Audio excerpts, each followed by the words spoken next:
Halo teman-teman semua, kembali lagi di Z Health Channel. Terima kasih ya sudah klik video ini. Nah, saya ucapkan selamat kepada teman-teman yang lolos maju ke tahap pemberkasan.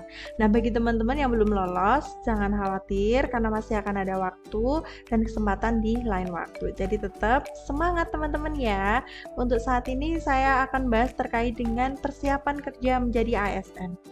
Kenapa ini penting teman-teman? Karena saya harap nantinya teman-teman tidak bingung ketika sudah selesai pemberkasan, teman-teman akan mendapatkan SK dan SPMT. Nah, itu yang menjadi dasar teman-teman akan bekerja. Oleh karena itu, saya akan informasikan terlebih dahulu nanti apa saja yang dibutuhkan ketika teman-teman memulai kerja sebagai ASN. Oke teman-teman. Nah, tapi bagi yang belum subscribe, boleh subscribe terlebih dahulu, dan bagi yang belum nonton video aku sebelumnya, ditonton juga ya. Akan saya mulai teman-teman dari sekarang ya.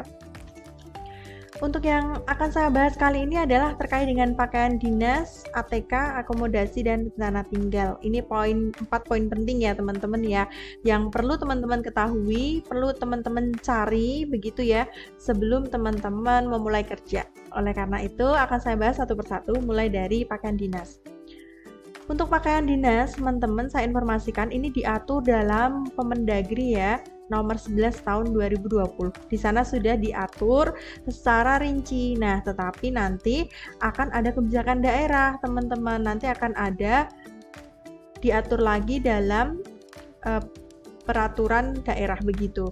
Nah, teman-teman bisa cari dari sekarang. Misalkan teman-teman ada di Kota Balikpapan, silahkan dicari untuk PDH, PDL dan lain-lainnya ya, pakaian dinasnya itu apa saja yang digunakan. Kemudian di sini akan saya jelaskan ya teman-teman ya secara global. Jadi teman-teman nanti bisa untuk memahami satu persatu.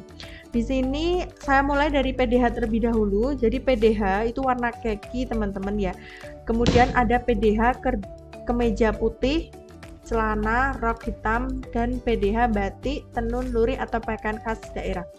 Jadi ada 3 macam PDH ini teman-teman yang perlu diketahui, karena untuk saat ini secara global, saya informasikan secara global, kalau untuk Kemenak itu sudah tidak memakai kaki lagi, tapi memakai hitam putih. Tapi kalau saya di Pemkab itu tetap memakai kaki, jadi tidak memakai hitam putih atau kemeja putih.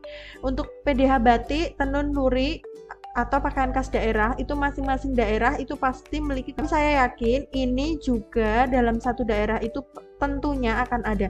Misalkan begini, Selasa itu kalau kebijakan di tempat saya itu memakai lurik teman-teman. Kemudian Rabu itu ada batik khas daerah Semarang, kemudian Kamis itu batik bebas begitu. Jadi nanti disesuaikan dengan lingkungan kerja teman-teman. Tapi saya sarankan teman-teman untuk yang pertama saya informasikan kalau teman-teman tidak di Kemenak, silahkan untuk mempersiapkan baju kaki. Untuk warnanya memang cukup banyak varian, jadi teman-teman bisa sesuaikan sendiri. Coba cari di Instagramnya masing-masing SKB ya teman-teman. Di situ kalau ada foto dari senior-senior teman-teman nantinya itu memakai warna kaki yang seperti apa, karena ada kaki muda, kaki pemda, kaki cukup gelap. Nah seperti itu nanti disesuaikan. Kemudian untuk batik silahkan dipersiapkan teman-teman. Saya kira paling tidak 2-3 baju batik ya teman-teman yang perlu disiapkan. Lurik, kalau lurik itu beberapa teman-teman saya yang ada di Pemkab itu memakai lurik. Tapi kalau untuk luar daerah Jawa saya kurang tahu ya teman-teman ya, apakah memakai lurik juga atau tidak. Nanti coba dicari tahu, teman-teman bisa cek ke Instagramnya atau media sosial lainnya dari SKB masing-masing. Nah kemudian untuk atribut teman-teman ini semua sama ya, kecuali nama pemdanya. Nah untuk atribut ada Lencana Korpri, nanti bisa di search di Shopee itu banyak sekali. Kemudian yang kedua ada papan nama. Nah, papan nama ini teman-teman silahkan nanti untuk menggunakan huruf kapital ya. Teman-teman tahu nggak papan nama itu yang nama saja itu loh teman-teman. Nah, itu silahkan huruf kapital tanpa gelar. Kemudian tanda pengenal itu ID card ya teman-teman, boleh bolak-balik. Biasanya kan ID card itu ada fotonya, kita pakai baju kaki. Kalau di tempat saya kita pakai baju kaki, kemudian di situ akan ada untuk informasi data diri kita di belakangnya. Jadi kalau misalkan mau bolak-balik silahkan nanti, tapi harus ada tanda tangan dan cap dari kepala SKB. Nanti disesuaikan dengan lingkungan kerja teman-teman nantinya. Jadi saya sarankan untuk tanda pengenalnya silahkan dibuatnya di lokasi kerja ya, nanti kalau teman-teman sudah di sana cari tahu dengan senior teman-teman semua. Kemudian nama dan lambang Pemda itu di baju kaki teman-teman ya, itu hanya ada satu menurut saya, dalam seragam kita tuh hanya diletakkan yang di kaki di sebelah kiri. Kemudian ada sepatu, teman-teman silahkan memakai sepatu pantofel atau kalau cewek pakai flat shoes itu boleh, tapi saya sarankan untuk memiliki pantofel dan juga flat shoes begitu. Kemudian ikat pinggang ini bagi yang pria, silahkan agar terlihat rapi ya teman-teman ya. Kalau jilbab saya untuk yang perempuan ini disarankan untuk memakai yang segi 4 polos ya, jangan yang menggunakan jilbab langsungan. Itu saran dari saya begitu. Oke, untuk atribut dan PDH saya kira ini ya teman-teman yang perlu dipersiapkan. Untuk tas dan lainnya silahkan teman-teman nanti menyesuaikan.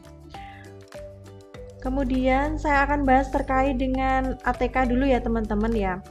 Ini ATK itu banyak sekali yang perlu dipersiapkan. Jadi begini logikanya teman-teman, ketika teman-teman sudah mulai bekerja, apakah mungkin di meja teman-teman itu hanya meja kosong begitu? Nah, jadi saya sarankan untuk memiliki ATK. Jadi jangan terlalu berharap ATK itu dikasih ya teman-teman ya. Kemungkinan besar memang akan diberi oleh masing-masing unit kerjanya, tetapi saya rasa kita tidak terlalu boleh banyak berharap begitu ya. Kalau kita bisa upayakan, maka kita harus upayakan itu sendiri. Jadi ATK teman-teman silahkan untuk buku tulis atau binder, karena kalau awal-awal itu kan kita belum terlalu banyak pekerjaan yang mungkin bisa kita lakukan karena kita kan masih bingung ya. Nah, setidaknya ketika ada meeting begitu teman-teman ada lah yang dibawa, mungkin nggak ada yang dibawa buat nyatet-nyatet begitulah ya. Kemudian alat tulis teman-teman silahkan sesuaikan, ada pensil, ada pulpen, penggaris dan lain-lain sebagainya ya.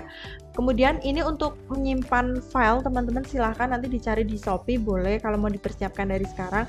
Ada box file, clear holder dan lainnya teman-teman silahkan untuk dipersiapkan ya.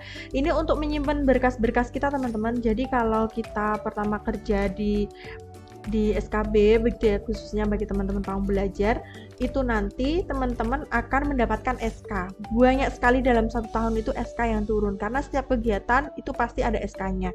SK digunakan untuk apa? Untuk PA kanan teman-teman, karena kita bukti dari PA kanan itu adalah SK, laporan dan lainnya. SK itu penting teman-teman. Kita mengikuti Zoom meeting itu pasti pakai SK. Jadi biar nggak keteteran, biar nggak kemana-mana berkasnya, silahkan untuk membeli clear holder untuk menyimpan SK. Saya sarankan seperti itu. Jadi nanti kalau dalam 1 tahun sudah urut semuanya ya, dari Januari sampai Desember, teman-teman akan mudah nantinya jika digunakan untuk pengangkatan. Begitu ya. Kemudian saya akan membahas terkait dengan akomodasi teman-teman. Ini teman-teman silakan untuk cek harga tiket pesawat, tiket kereta, tiket bus dan lain-lain sebagainya ya. Untuk sampai di lokasi kerja teman-teman silahkan untuk disesuaikan. Kemudian cek medan menuju lokasi kerja. Jadi kalau misalkan teman-teman pakai pesawat, silahkan untuk dicek dari bandara sampai lokasi kerja itu butuh waktu berapa menit. Kemudian untuk akomodasinya itu mau naik di sana ada transportasi online atau tidak, bisa naik apa. Kalau misalkan tidak, teman-teman di daerah terpencil begitu ya, itu nanti teman-teman harus bagaimana, itu bisa dipikirkan dari sekarang teman-teman, karena itu penting banget ya. Karena kalau kita datang ke instansi itu jangan sampai kita terlambat sampai sana ya teman-teman, silahkan untuk diperkirakan begitu. Nah, kalau sedikit cerita, saya kalau di sini itu jauh sekali dari yang namanya bandara ataupun stasiun begitu ya teman-teman ya. Kalau terminal itu lumayan lah 15 menit dari sini, tapi untuk akomodasi kalau saya dari Jogja ke sini itu cukup sulit, jadi harus gonta-ganti bis banyak banget. Jadi mendingan kalau saya dulu mendingan saya motoran, karena emang jaraknya hanya 2 sampai 2,5 jam lah dari rumah begitu.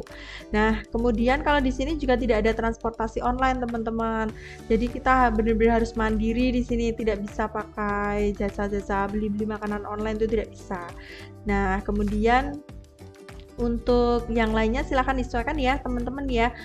Saya rasa penting juga teman-teman untuk cari link orang yang sudah bekerja di sana, atau teman-teman yang mungkin tinggal di daerah sana, atau dulu teman kuliah yang asalnya dari sana, boleh sekali untuk ditanya-tanya ya, agar teman-teman lebih jelas lagi arah dan tujuannya besok ketika mau bekerja gitu. Selanjutnya teman-teman, yang terakhir ada rencana tinggal. Ini juga penting teman-teman. Jadi teman-teman silahkan untuk cari kos atau kontrakannya dari sekarang. Boleh search di Mami Kos. Mungkin kalau di perkotaan itu akan banyak muncul ya. Kalau di pedesaan saya kurang tahu.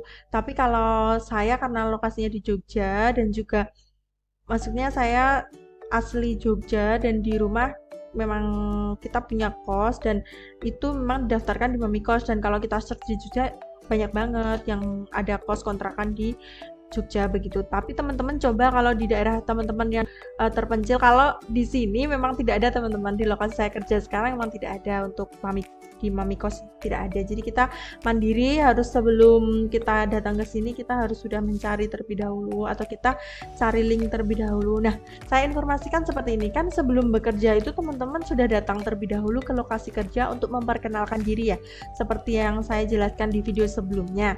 Nah, di situ kita bisa cari teman-teman, mungkin ada yang bagian TU atau yang lainnya yang bisa kita mintain nomor telepon, dan kita tanya-tanya untuk di sini kosnya di mana, kontrakannya di mana, begitu boleh teman-teman ya.